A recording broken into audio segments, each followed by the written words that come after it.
As per our previous topic of AC analysis, today we are going to discuss the arithmetic operations in AC analysis. So there are generally, as we know, that there are four types of arithmetic operations: addition, subtraction, multiplication, and division.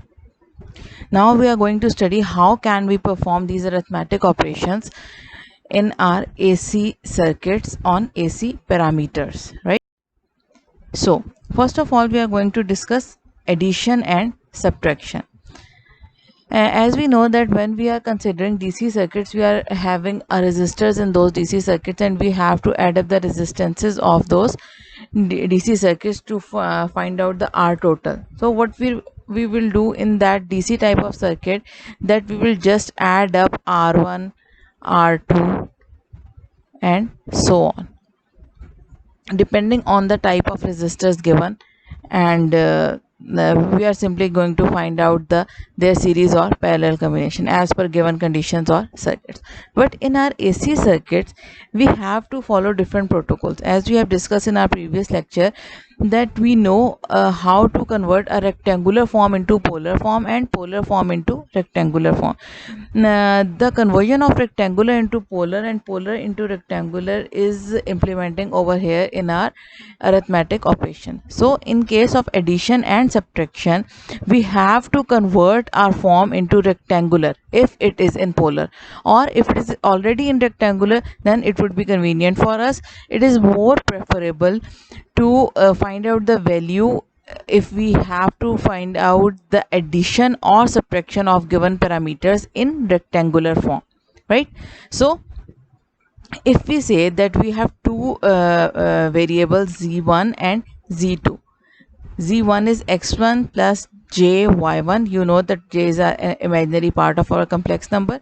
Similarly, z2 is equal to x2 plus j y2. Now what we are going to do, we will add the real part with real part and imaginary part with imaginary part, as x1 plus x2 plus j in common y1 plus y2. This is the addition operation performed on complex number. Similarly, in case of subtraction, we will subtract the real parts separately and imaginary parts separately, right?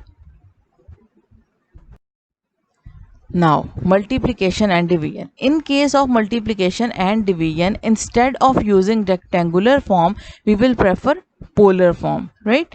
So what is the polar form? Polar form is in the form of magnitude and angle. Magnitude, and this theta is representing angle. So again we are declaring two variables, z1, that is r1 angle theta 1, and z2 r2 and angle theta 2. Now if we apply multiplication operation, what we are going to do, we will add both the magnitudes r1 and r2. We have to multiply them. We will multiply both the magnitudes and we will add up both the angles theta 1 and theta 2. The value of those angles, we are going to add them.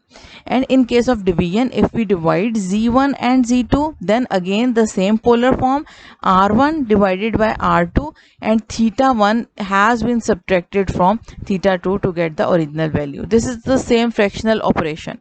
Just we have to remember the thing, that in case of addition and subtraction, we are going to use rectangular form of our given values, and in case of multiplication and division, we are going to take the polar form of our given values, right? Now you guys will practice these in your further circuits, and you can practice them by yourself from anywhere, from internet, from book, anywhere.